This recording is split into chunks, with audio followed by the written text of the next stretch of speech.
All right, let's go ahead and get started. Hey, everyone. Glad you could join us. I'm Mark Stoddard. I run sales and marketing here at ClientSuccess, and really excited about today's topic. Going to be a fun session.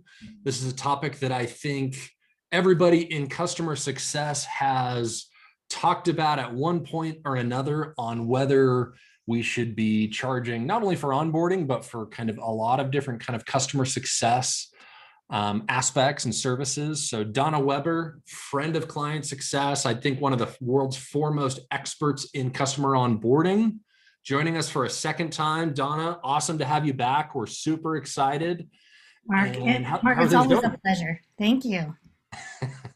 Well, good. How are things? You're in Palo Alto, if I remember correct. Is that right? Correct, Palo Alto, California. And while folks are joining, please type in your location. Yeah. How about the location and the weather? We've got a lovely sunny morning here in California. Grateful for that because I know we've had lots of weather around. I think we've had lots of different weather. I think the weather has been the main story in every news that I look at, which has actually been nice. I'm happy for the news to be now on weather and things other than, other things that it's been on recently. So great. So we've got Nevada, 60 degrees, Tennessee, 45, Montreal, welcome. We got Denver, 35 is a heat wave in Wisconsin, San Francisco, great. Detroit, 40, so not too bad. No, I don't see anything minus. We got lots of snow in Wisconsin. No negatives until we start talking in Celsius. I'm sure there'll be some negative Celsius. Any negative Celsius from our international groups? Oh, we got -1 in Celsius in London, Ontario. There we go. There we go. Very good. Great. Tampa Bay, 12 and snow. Yeah, how's the snow in Utah these days? I've got probably 8 inches in my backyard, but it's completely melted off in my front yard. Yeah. So it's and I think we have another snow blowing in tonight, maybe tomorrow. Perfectly sunny skies right now, but yeah, it's coming up quick. So welcome Germany. Awesome. Yeah, great international crew. This is very good to see, very excited.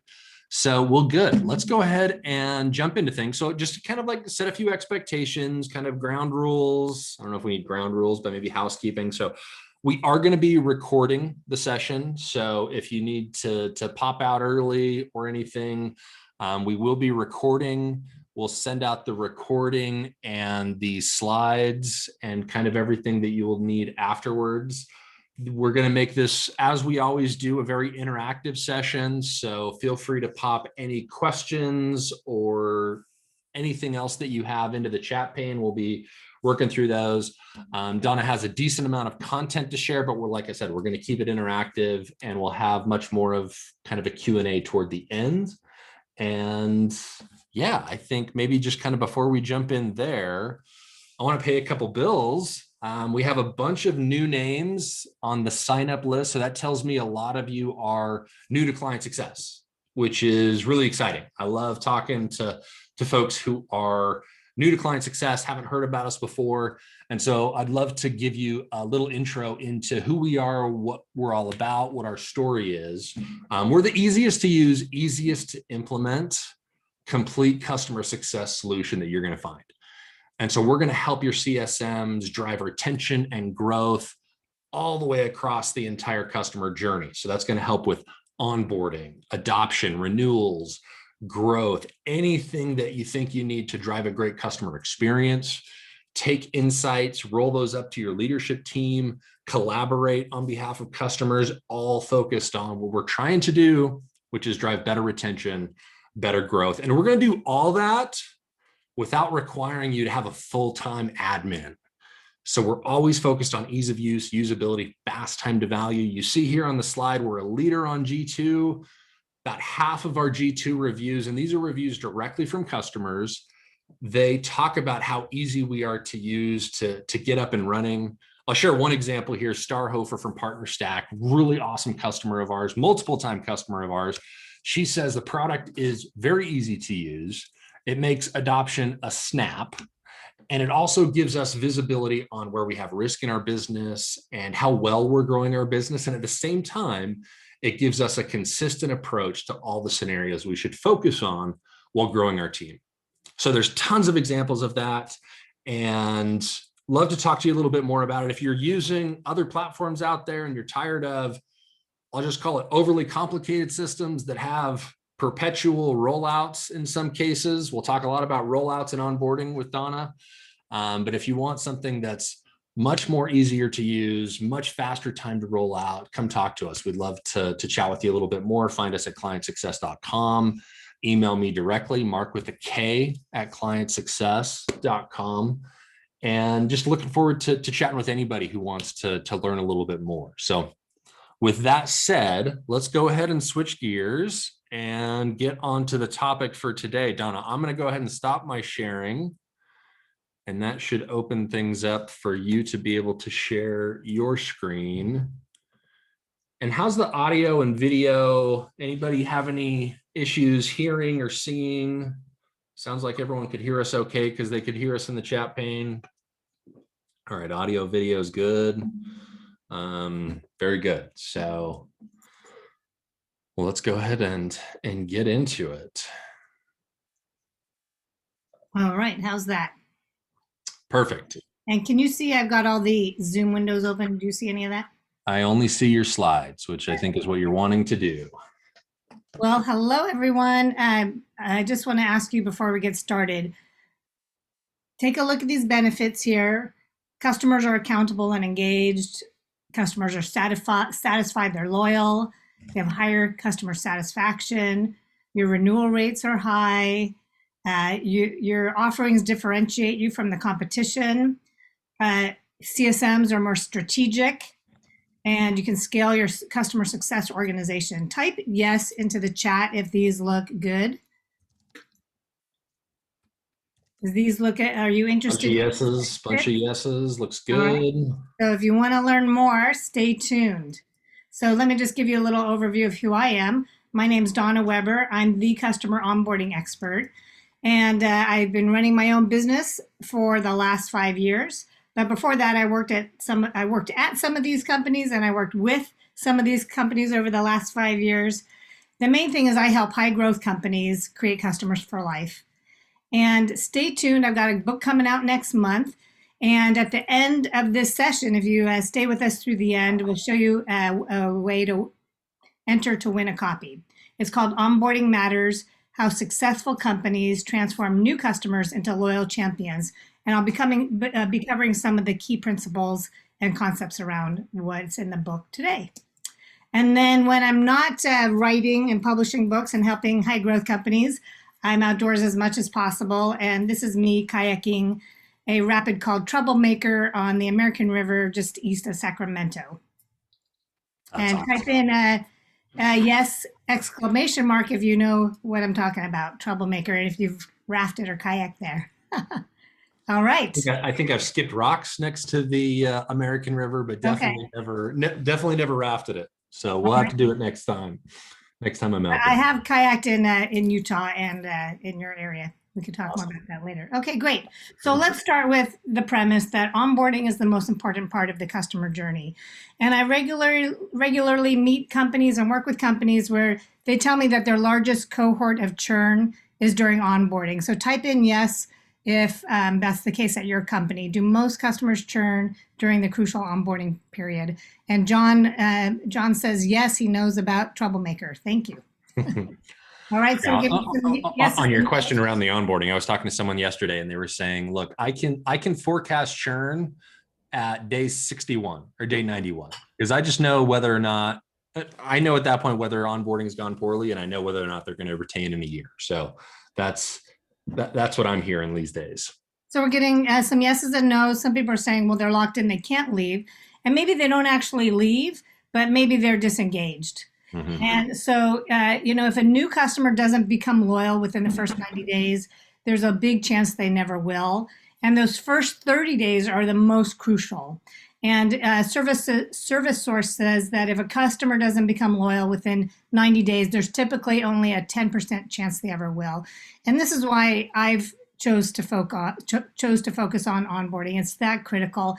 And we look at some causes of churn here in this pie chart. And when you add together poor onboarding and engagement, and when we look at poor marketing and poor customer service, really those are all onboarding related. And it comes up to 62% of the reasons why customers churn overall. And when I present this here, this is called customer acquisition costs, or CAC. Are you familiar with this? Type in the chat if you're familiar with CAC, if you hear that talked about at your company. I bet a lot of people have heard of it and they're familiar with it, but they've probably never seen it in this model that you're showing here. I think this is an interesting way to look at it. Yeah, so what happens in a subscription economy and when you sell service as a software as a service, you get those customers, is that it's easier to get them to buy your software. But what happens is your company actually loses money until they renew. So because of all the costs for sales and marketing, it may take 1 year, 2 year, or even 3 years to recoup all those costs to get to profit. So even though your sales reps might ring the bell or hit the proverbial gong when you get a new logo, everyone cheers. But if you're not retaining that customer, your company is actually losing money. And a lot of companies still are so busy celebrating the new logos, they're missing that some of those are slipping down outside the back door, in those crucial first year. Yeah, back when we had an office, back in the good old days, we had the gong. We had the gong both for new sales and for renewals, because we wanted to make sure that they were celebrated equally, if not more. That's great to hear. So then here's my customer success bow tie. And you can see on the left, there's the buyer journey. We start with a lot of leads. We turn into qualified prospects, and then you close them and turn them into customers. And this side of the journey is become very sophisticated. Sales and marketing teams work together. They get data-driven insights and actions. And you can really measure the impact of everything you do now with awesome tools like marketing automations and CRM tools and big data and all that. And you have, sales operations and data scientists who are really examining that.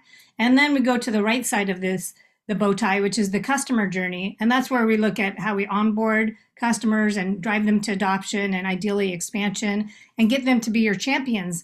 But that side of the journey, even though we have customer success, the burgeoning field of customer success, what's happening is it's not as sophisticated. So it often becomes very ad hoc and reactive, and we're not working together. Customer facing teams are not generally working together to really provide customers that seamless journey to ensure they get value and they expand.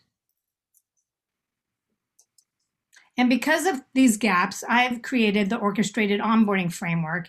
And my upcoming book, Onboarding Matters, goes into detail about these 6 stages of onboarding. We have embark, handoff, kickoff, adopt, review, and expand. I'm not going to go into a lot of detail in these today, as I might kind of refer back to it. But these are all critical stages to not just throw your product at new customers, not just implement it and go live, but to build strategic, trusting, and enduring relationships that really will renew and really will ensure that customers are thrilled with your product and will renew and reference you. Anything you want to add, Mark? No, I think this is a really important part to it. And actually, I think if I remember correct, on the last webinar we did last year, I think you went really in depth on this. So anybody that does really want to go in depth on this, go find the recording of the webinar we did last year, clientsuccess.com/webinars. I can even send out the link afterwards if you want to go deep on specifically this model here. Okay, great. I'm just going to update my, great. So then I want to talk, so we're going to dive into what today's session is all about. To charge or not to charge? That is the question. Mm-hmm. And whoops, did I, hold on. Everything just kind of went crazy. Can you see my slides still? I see the slides. You're out of presenter mode. Okay, there we go. There you go. Yep. All right, so let's move on to charge or not to charge. So I want to talk about the cost of being a cost center. So first of all, before we move forward, type in yes or no if you charge for customer onboarding or customer success. Type yes or no, and so we're getting some mix. Sometimes, not currently, no, no, no, yes. So mostly no's. I'm going to say about 80% no. Now, last year I had a survey about customer onboarding, and the survey results showed that about 70% do not charge for customer onboarding. So that's what the research shows. And what I want to talk about is that when you don't charge for customer onboarding or customer success, you have costs. And, even in customer success, there's no such thing as a free lunch. So when you provide these awesome services to your customers, it's costing you. So let's look at what it's costing you. For your company, if you're running as a cost center, and running as a cost center means you're not bringing in revenue to cover the costs of developing and delivering your services. So the cost for you is that you get by on limited resources, even when other teams are hiring. Type in yes if you've experienced this pain. I've been there for sure. Sure.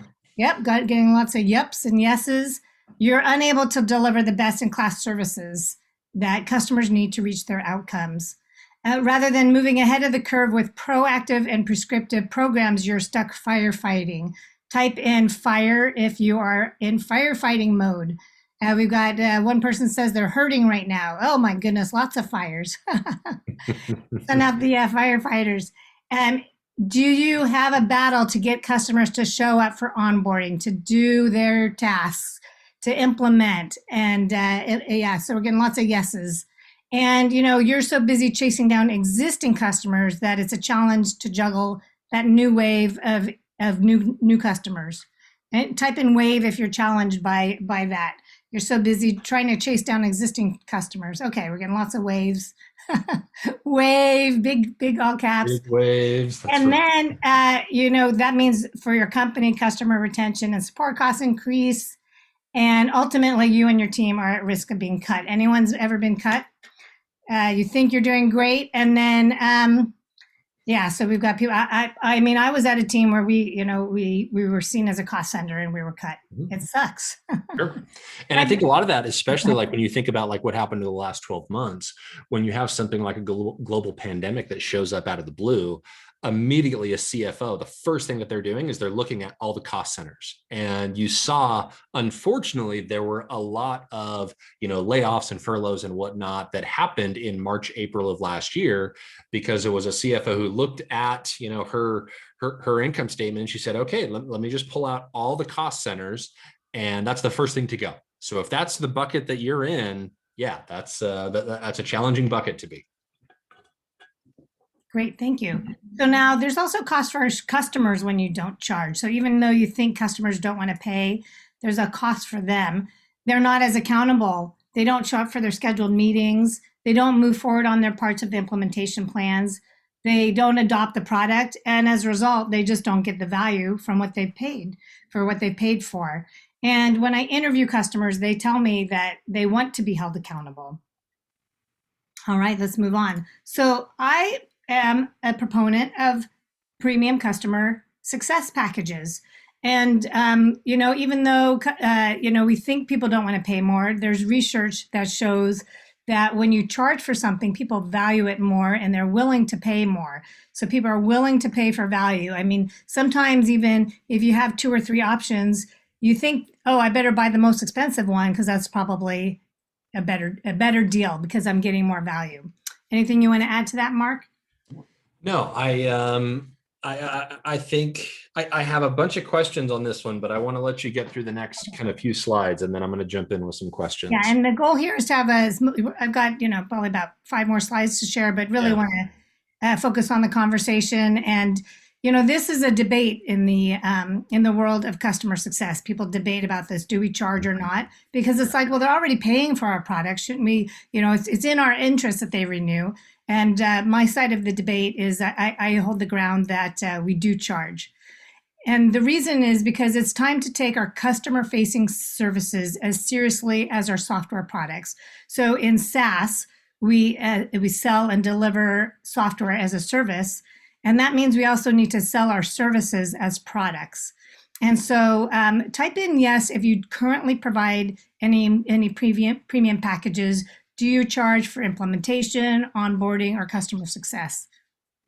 So while they're writing in there, I love that you brought that part of the topic up. And I think feel free if you want to punt on this question a little bit to later. I think the other side to that argument that I think we hear quite frequently is especially from software executives that say, okay, I could invest in really high margin software revenue, 80, 90% margins software revenue, or pull a bunch of services revenue that might be either no margin or 20, 30% margin onto my income statement. I would prefer to have much more software revenue versus services revenue, thinking at it strictly from a financial standpoint. What do you think about that? Yeah, there's always that concern. Most companies and most investors don't want to see generally around more than 15% of services revenue in a software company. Okay. And the reality is, even when you sell services, they're always a drop in the bucket compared to the license revenue. Now, some folks say, yes, they charge for onboarding and implementation, and generally that would be a one-time, one-off fee. And I do see this more frequently where companies are charging an implementation fee. I often hear around $10,000, and that's a one-off fee. Now, I challenge you to create a recurring subscription product for your services. And so that way, one, customers have more skin in the game. And in customer success, our jobs are to make our customers successful. And that doesn't happen, that doesn't stop when the implementation goes live. It doesn't stop when we're done with onboarding, when we can check onboarding complete. We want to not just get them to some first value, we want to drive to maximum value. We want to help them become more sophisticated in the product. We want to help with the expansion. We want them to use our product more deeply. We want new users to come on board and use it as well. So here's some examples of what you might do for a year one. So year one is definitely, we got that onboarding and implementation we've already talked about. You might have some kind of CSM touch, whether that's a high touch or a low touch. I want to talk about this managed / data services because I talk to a lot of companies where they tell me, oh, our customers, I just talked to a company yesterday where they said, customers get so stuck with the data. The data is dirty, there's all the duplications, and it really stalls out the implementations. Does anyone else experience that? Type in yes if you experience that kind of issues. Yeah, so, my thought is if your customers are experiencing some kind of barrier to entry, barrier to value, then just take that barrier off the board and do it for them. So in that case, you might provide them some managed services or like data services. Another company I work with, their users aren't very technical. And so rather than, oh God, they don't have anyone who could be an admin. They don't have anyone who's tech savvy enough. Give them admin services. Just provide those services for those accounts that need it. And oftentimes we think about, well, we can sell these expensive services to our enterprise companies, to the companies who are larger, who are already paying us more. But consider that at times your smallest customers are the ones, they're wearing so many hats. They don't have the resources. They don't have the team sizes to be able to do all the things your product needs. So if there's an area where your customers constantly get stuck, they can't figure it out, and especially if it's a one-off that happens like during an implementation, consider, doing it for them, adding it to your package and charging them for it. There was a question earlier, and maybe we could jump into it now on that topic. Sure. Of this is onboarding something typically that you would say on a proposal or an invoice list out as a separate line item, or do you just bundle it into the overall cost of the engagement? What are your thoughts there? Yeah, those are great questions, and we could dive more into that during the go-to-market plan. But that, I say that really depends. How about I just hold that off for the go-to-market plan? Yeah, that's great. And remind me if I don't address that. Yep. And I want to Bill Couchard. Hello, Bill. Good to see you online. He says data services is a great idea to help them run their reports. Love it. Mm-hmm. So, and then let's also training. So that you might include vouchers, you might include a subscription, e-learning, instructor-led. So, for example, rather than hoping customers buy all of these elements that they need to be successful, rather than hoping sales reps sell them what they need, bundle it all together and include it for them. As customer success professionals, it's our job to define those best practices and be proactive and give those customers what they need to be successful rather than hoping they find it. I worked with one company that they do learning technology. And when I interviewed their customers, they told me that they struggled during the onboarding. They had a really rough time. And just when they were finishing up, just when they were getting ready to go live, they found that there was a package that they could have bought, some services that would have helped them, and they would have gladly paid for it. So let's not hope customers find what they need. Let's provide it for them. Let's be prescriptive. All right. So then let's say, well, what happens after year one? We got them onboarded. We got them go live. Then what? Well, you might continue to provide some level touch of the CSM. And then you might include ongoing onboarding. Now, I've done some previous webinars with ClientSuccess about ongoing onboarding. I'll talk briefly about that, which is, you might have new users that need to be trained. You might have new organizations rolling out within that company, new divisions that need to be onboarded and enabled. New folks need to be trained. You might have technical guidance like health checks, performance tuning, like check it, make sure they're doing everything in the best way, because things get kind of messy as they continue. So sharing your best practices with them.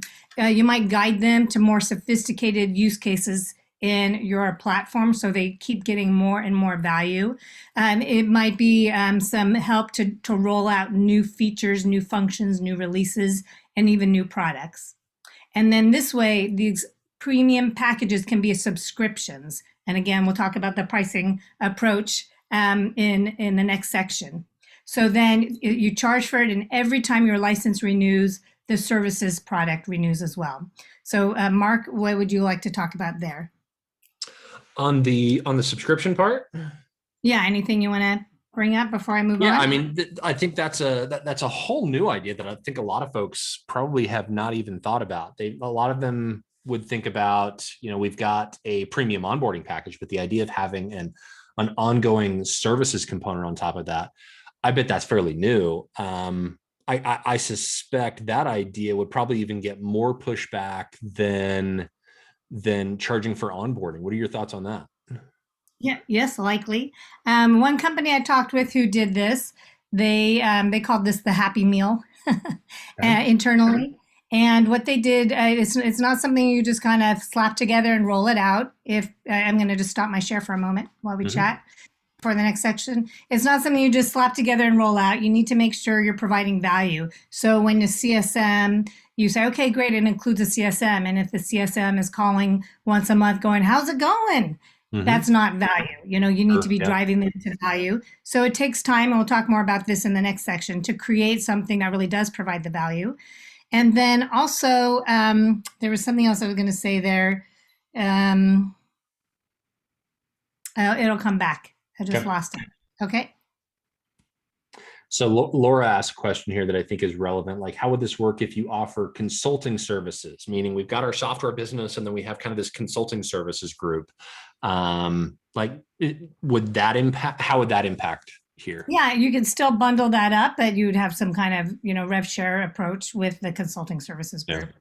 Yeah. I think for me, one of the things, being someone who likes to experiment with new ideas, experiment with new models, one of the things I would kind of think about for a lot of folks who are considering going down this path is running it as an experiment. Try a cohort of customers that you do the traditional way. You don't charge it all for onboarding. You don't charge it all for, let's call the premium services package, and then a cohort of customers that you do.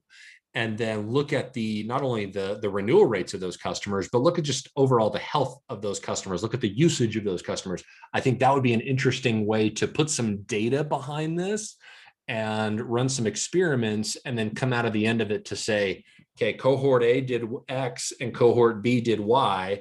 Then at that point, you should have much more information into what is the best model for your business. Because I remember back in my old days, early days at HubSpot, we actually got to a point to where we did exactly this. We had a cohort of customers that we charged for onboarding. We had a cohort of customers that we didn't charge for onboarding. And so I'm specifically on the onboarding side, not necessarily the premium ongoing services you're talking about, but just for the onboarding side. And we had, as you'd expect, we had drastically better retention and growth from the charged onboarding side than we did elsewhere. And so that became kind of standard practice for us at that point. And I'm not sure if it's still standard practice, but it definitely was standard practice at the time, that if you were going to buy a subscription, you were going to pay X for the subscription, and you were going to pay, I forget it was, maybe it was like $2,000, $3,000, something, for an onboarding package where you'd be guided through with an implementation specialist on exactly how to use it and get you certified, get you up and running. So no, I think that makes a lot of sense. Okay, great. I'm going to share my screen again, and we'll go through the next section, and then we'll really open it up for discussion. Let me share my screen. Okay, so let's talk about creating a go-to-market plan. So when you create a product, you need to put your product manager hat on and you need to think about how you're going to bring this to market. So we're going to talk about what a go-to-market plan is. Is anyone familiar with go-to-market plans here? Like we get some yeses, some hope so's. Yeah. Okay, so I like to negate a famous saying of the film, A Field of Dreams. If you build it, they won't come. So just because you have some awesome training, or just because you have a great onboarding service, or just because you have some great customer success services, doesn't mean anyone's going to know about it and benefit from them. So that's why you need a go-to-market plan. A go-to-market plan addresses the how, what, why, where, when, and how of the and the who of this new product. It shows how you're delivering a unique value prop to customers, how it gives you a competitive advantage, how you enhance the overall customer experience, and how it sets you apart. So, these services need to be marketed to customers and sold, and it could be a huge differentiator from what your competitors are doing. All right, so here is a template, and I'm going to just go through some of this. You can email me, and I will send you a Word version of this template. So my contact details are at the end, or we can post it in the chat. But I'm just going to share a Word version of this here. Okay. All right. So the first, we start with an executive summary. Hey, what's this for? Why? What are we taking to market? And then what's the purpose? And who's the audience for? Now, I remembered what I was going to say, that when you're creating these offerings, you might start with one segment. You might say, okay, we're going to create a go-to-market for premium customer success services for the SMB market, the small mid-sized market, or for a segment for one product. So you're not just going to throw this out on everyone. Let's always remember to be agile and iterative, right, Bill? Okay, so then what are the success metrics? So we talk about leading indicators and lagging indicators. Those lagging indicators are the ones your company often cares about, like revenue, like renewal rates, upsell, expansion, but it takes time to get there. So you want to include some leading indicators, and those want to be relevant to what your goals are. So for example, if one of your goals is to reduce support costs, because all your customers are floundering and they're pinging support all the time, then you want to make sure you're including some metrics that relate to support. So you want to include the relevant metrics where you can demonstrate that you have impact. All right. And next is, how will this product be delivered? Is this going to be all remote when we can? Or are you going to start sending people on site to live at the customer site for 3 months to make sure they go live? Does it include self-paced courses? So how is this going to be delivered? And then next section is the business model. And this brings us to your question mark.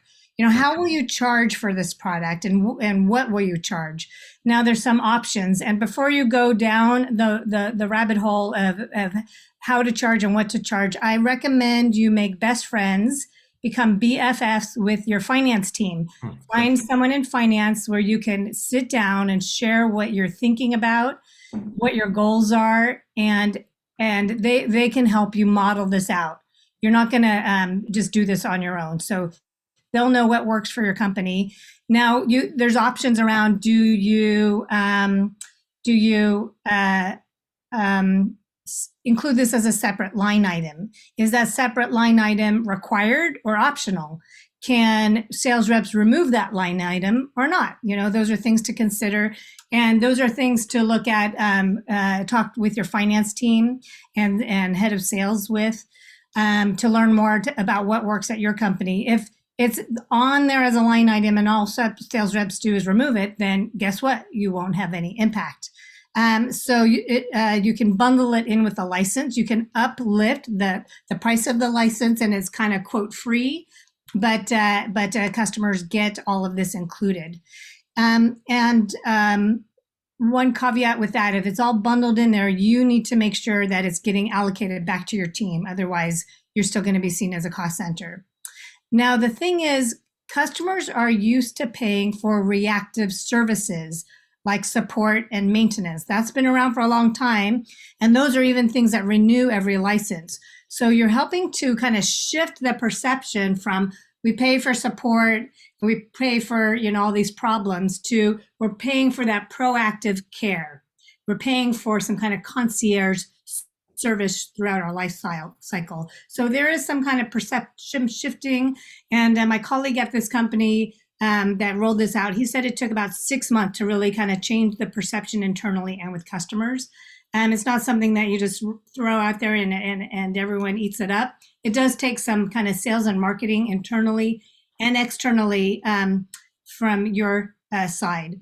It's good to address how much this is costing you, and that's going to help determine what the prices are. And when you determine the pricing, you always need to consider the discount policies, because if you don't, the sales reps are going to discount it, and you're going to be giving away all these services, and it's going to be costing you. So, have some real clear policies about what can be discounted or not. Speaking on that, have you ever seen anybody try to be creative with kind of the sales rep compensation structure there? Let me make an assumption. Let's make an assumption that we have some data that shows customers that pay for some version of either onboarding or ongoing services, they have better results, better retention, better growth, et cetera. In that case, I would assume that to me, a logical kind of follow-up is actually, how do we actually compensate people, sales reps, or in whichever case, whoever's selling it? Should we kind of overcompensate or compensate at least the same rate that we would compensate somebody for selling software revenue? One of the things that I constantly see happening is you might have two line items, and you might have a services line item and a software line item, and your CFO says, okay, well, there's different margins on this, so I'm going to compensate you at different rates, which then kind of just creates the same exact issue. So like, have you ever seen somebody try to be creative with that by almost overcompensating on the services revenue to make sure that there's some incentives to still go ahead and sell that? Any things you've seen there? Yeah, and if anyone has experience, then type that into this chat if you've seen what works. And yes, so I'll share my email at the end. You can email me, and I'll send you the Word version of this for you to leverage. Or I can send it to Mark, and Mark can just send it out with. Yeah, I'll just send it out to everybody. Okay, thank you. That makes it easier. So a couple things. One, when we're compensating sales reps, first of all, they don't sell unless they're being compensated. It's as easy as that. As much as it might provide value to customers down the road, to the company down the road, they really need to get that comp. So there's quota, there's club, and there's comp. Now, I know companies who they might say, hey, you hit your quota, but you don't actually get to go to club unless you sell this amount of services. Okay. That's one way to do it. Another way is to do spiffs, which is like a kind of promotion. To be honest, I've never seen sales behavior change over the long run for a spiff. We're like, hey, sell these packages, and then the one whoever sells the most gets an Amazon gift card. I have never seen long-term change as a result of spiffs, so I actually don't recommend that. Okay. And then also what I've done is, and I'm just going to pause this while I keep talking. What I've done is by creating these subscription services, the sales reps get comped more for recurring revenue versus single revenues. Single. At a company I worked with, it was annual recurring revenue, ACV versus TZ, like the total cost versus Total the contract. Yep. yeah. So if it's a single revenue like implementation, they kind of don't regard it. But if it's recurring, they got comped more for it. And I created an online learning portal as a subscription, and those reps ate that up. They included that on every deal. So by creating a subscription, not just brought in recurring revenue for the company, which everyone likes that recurring revenue, but it also brought in, it really got the sales reps on board. This might pull us down a different rabbit hole, but I'm curious your thoughts on whether this program of some type of paid services packages, is that something that you think should predominantly be done internally by the company itself, by the software vendor? Or is this something that they should really be thinking about services partners, services team, services companies to actually partner with to actually go ahead and deliver this? Because I've seen some people do this very successfully, and then it allows the software vendor to kind of keep their software revenue pure, and then have a services partner who actually delivers a lot of the ongoing services or the onboarding services. What have you seen there? Yeah, it's really dependent on the company and their strategies, and what's important. I do in our world of subscription software, where the software is becoming more of a commodity. I do see that services are becoming the differentiator, and that does make me wonder. Like, does that become services? Does that mean services revenue become more and more important? And that margin that we've talked about starts to shift, that it's okay to have more. Who knows? Maybe one day we'll be giving away the software, and what we're really selling are our awesome services, where we help our customers not just use our software, but to transform their businesses as a result. Those are the conversations I like to have with companies I work with. So who knows? That'd be fun to look at in a few years. But it really depends on what the strategy is. And of course, when you outsource to partners to deliver services, are they how is that being charged, and how can you control it? Those are all things to consider that I think are beyond the scope of today's session. Yeah, that's fair. That's fair. Okay, I'm going to continue on the go-to-market plan, and then we got lots of great questions coming in. So what's really important is you don't just create this premium package, but you need to market and sell it. And that means internally and externally. What are your internal strategies? And that doesn't mean an internal marketing strategy is not to announce it at a company all hands meeting at, once a year or once a quarter. That doesn't work. There's emails, there's training, there's constant communication, there's joining sales reps, weekly meetings to find out what what's in the pipeline, and share your suggestions around what to include. So those are all, you must build out an internal way to market and sell your approach. Otherwise, no one will pay attention. And this is a cross-functional approach. So you should be having, one of the great things about building a go-to-market plan is you need to talk with finance, with maybe professional services, maybe support. You might be including support in this package, with training. You need to talk to all those folks to create this package together. And so this does create this cross-functional, cohesive way of working together, which is really critical for our customers. And then how are you going to sell it? And again, internal, we talked about those sales incentives. You might make sure that there's a slide in every sales deck so customers know what happens after the sales cycle. So sales reps are verbalizing and talking about this regularly. And then, are you going to have data sheets? A lot of companies have a whole websites dedicated to this. They have data sheets that can be provided. And so, I worked at one company where we hired an advertising agency to help us brand this program. And so we proudly talked about it. It was not our best kept secret. And so we marketed it. We talked about it. We have created a great visuals and logos and naming conventions. And then we really, highlighted it over and over. I'm a fan of what I call the drip feed approach. So, you don't just talk about something once, twice. Research shows anywhere from 9 to 20 times people need to keep those messages over and over and over till it becomes part of their conscience. So think about the drip feed approach. It might be, for a year, you're really emphasizing it. So that's what I have on my go-to-market plan. So how about we pause there? And I just want to focus on this slide here, which is the only impossible journey is the one you never began. So, take a look at this. I'm still seeing your. Oh, okay, thank you. I'm still seeing the Word doc. I see the slide behind it. That's weird. Okay, there we go. That's better. Hold on. So go back. The only impossible journey is the one you never began. So just, maybe just get the worksheet and just give some thought about, well, how can we create a happy meal that makes us happier internally, so we're not reactive, so that our customers are happier, that we're driving them to value. Our executives and boards are happy because we're contributing to recurring revenue and we're no longer seen as a cost center. So we get all of these benefits. Let me just sneak back to that slide that we started our session with. Mm-hmm.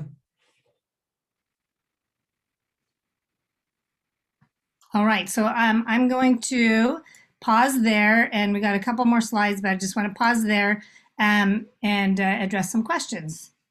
Yeah, I mean, one of the questions that I have is kind of thinking about what you had mentioned there around the onboarding packages. How do you think about? You mentioned that like these services packages should not be our best kept secret, right?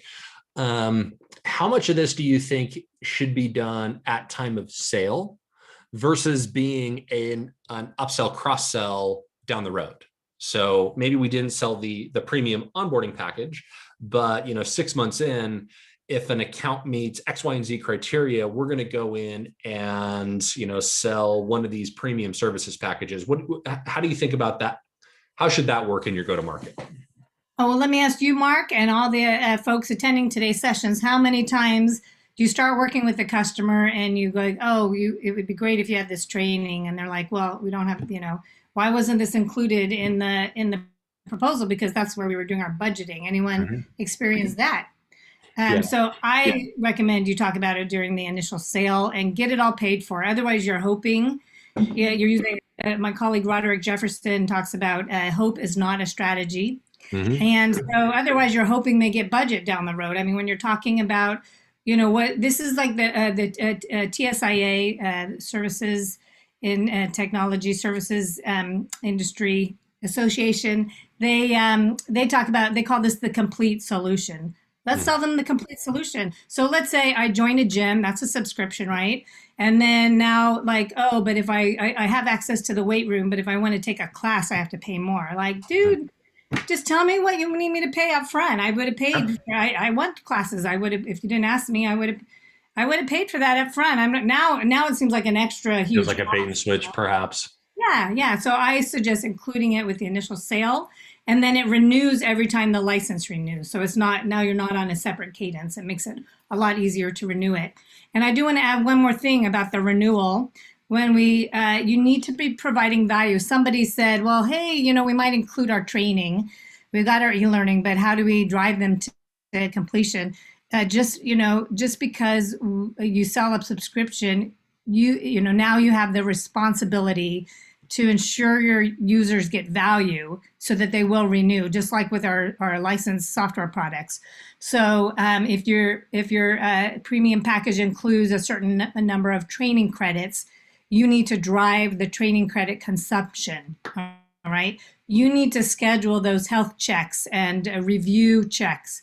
So now it's your responsibility to make sure they are consuming the services you provide so that they get the value, and then we'll renew. Back to that gym analogy, if I join a gym and never show up, the gym's happy, they're getting my money, but I'm going to cancel if I don't go. Yeah. But if they have someone call me, hey, let's schedule a free trainer session, or we're going to give you a tour around the gym, or we've got a 3-month special offer, that's going to get me engaged. And when I'm engaged and when I start seeing results, then I'm going to not just renew, but I might expand. Maybe now I'll invite my family and we'll expand to a family membership. And then guess what? I'm going to start telling my friends and family, and now we get that expansion, and I'm a champion. Off the wall idea. I'm curious your thoughts on something like this. So if we say that if somebody pays for some type of premium service, that's going to lead to overall better health in the account, better retention, better growth, et cetera.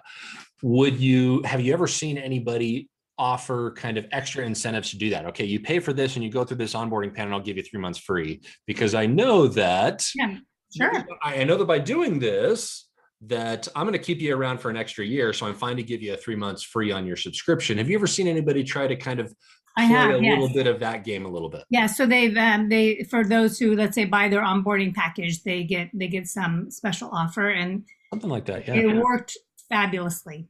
Yeah, thank you for bringing that up. Gotcha. Okay. That's, I'd love to maybe do a separate blog post on that, because that's something where I think you see a lot of that type of stuff in like retail, but you haven't seen that type of stuff kind of like creep into the B2B SaaS customer success world. Yeah, or maybe back to that gym analogy. If I sign up, pay up front for 2 years, then I'm more. They'll give me a free 3 months. Yeah, great. I'll take it. Okay, very good. What other questions are there out there? We have, I think, about 8 minutes left. Let's see here. Katie just asked this question.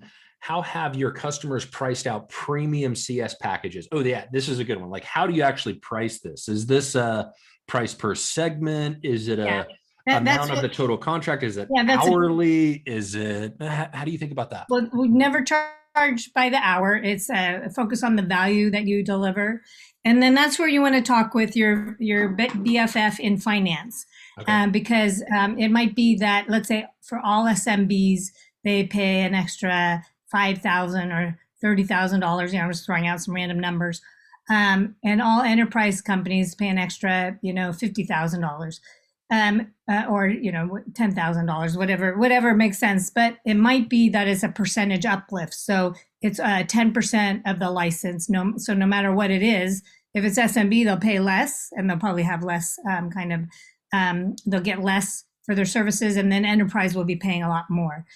So I worked with a company where we designed different segments. So enterprise customers they paid an extra, I think it was like $75,000. I don't want anyone to get fixated on the numerical amounts, but for that, they got a dedicated customer success engineer. So these were like the big companies. Mm-hmm. And they got, instructor-led training and premium support and consulting packages. So we wove all that in. And then for this, the SMB, the smaller ones, it was like a $5,000 uplift. And they would get access to the online learning portal for self-paced training. They would get maybe access to a customer success manager, but not a dedicated one. So there's all sorts of ways you can do that. I do like the percentage, because then no matter what the license is, you're kind of being relevant there.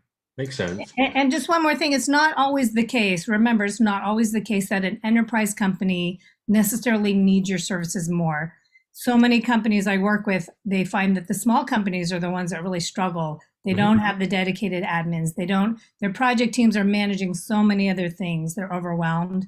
And they're the ones who might really need your services. And how can you provide this it doesn't always have to be a high touch approach that costs a lot of money. How can you provide this even in a low touch way? Yeah, I've seen several companies do some type of it's a premium onboarding, but it's still delivered in a one-to-many model. You join a group webinar once a week with you and X number of other new customers that do this. And maybe you have a live person delivering the training, but you're on there with multiple different customers. It's not a one-to-one, very high touch thing. Exactly. So kind of a similar on this kind of like our packaging limitation questions. Nikki asked the question for year one, if you include implementation and onboarding services, would you recommend putting a limit to the hours that that the services include? So, I mean, some customers onboard a lot quicker and some customers need more handholding. So so if I go back to what you were saying earlier, yes, we're charging for the value that we deliver, not necessarily pricing by the hour. But you put a cap on it. You say, we're going to deliver a bunch of value, but I'm not going to spend 100 hours on the phone with you onboarding my app. Like, how do you think about that? Right. So what? Yes. So focus on the value, and then put a cap. So I've done that where especially with the SMB. So the enterprise, it was like high touch. You have that dedicated CSM or CSE, customer success engineer, and then for the smaller companies, we said it includes a bucket of like 20 hours. And then we had a way for them to purchase additional hours if they needed. So that, if they needed that, there was a way to purchase that. Got it. Okay, very good. Well, I know we've just got a few minutes left. Want to Any go back kind of, to my yeah, just like what last things do you want to share? What last calls to action? Where do you want to leave folks? hold on, let me just get the, there we go. All right. So, well, call to action. Let's start with my book that's coming out next month, Onboarding Matters. And if you send out a tweet with the hashtag orchestrated onboarding, I'd love to know one or two key takeaways from today's session. So if you send that out, I'll be monitoring the tweets, and I will add you to a list, and we'll be picking a name. I'll be picking 5 names at random to win a copy of my book, which is coming out. So even if you win, it will take a little while for the book to come out. It is on its way. So tweet your key takeaway and hashtag orchestrated onboarding. So that's a key takeaway for you. And then, just once you get the copy of the template, just spend 5 minutes and just start thinking about this. Have a short chat with your colleagues in other customer-facing teams, in support, in services, and education, and just chat with them about, hey, what are you offering that we can maybe pull together in here? Just start thinking about it, and start, going, looking at, well, what might we put in that year 1? What might we put in that year 2? And just start brainstorming. And, I've done some ebooks with Bill Couchard, who's on the session today, and we talk a lot about being agile and iterative. So don't think about, I got to figure this all out, and just start, keep it simple, start kind of brainstorming around what this might look like. And I have a whole chapter about this in my book. So keep reading and learning, and reach out if you need some help. Awesome. Tons of good nuggets. I really, like kind of like your thought process on kind of like bucking the trend, because there is a trend in a lot of SaaS companies to go the other way with this direction. So I love that you're pushing against the grain, and hopefully that a lot of folks on this call will take a few actions out of this. And if there are any other questions, I know that we didn't quite get the time to get to all the questions that were in the chat pane. Feel free to reach out to myself or Donna on LinkedIn. Happy to answer questions there. Email me directly, mark@clientsuccess.com, Mark with a K. And just Donna at springboardin.com. There you go. And in about hopefully a week, go to orchestratedonboarding.com, and you can download a free chapter from my book. All right. This is awesome. Really appreciate you taking the time, Donna. And this has been a great session. I've learned a ton.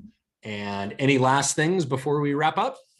Well, it's always a pleasure, Mark. And thanks everyone for being super engaged and participating. And I always learn from you. So thank you for all your questions.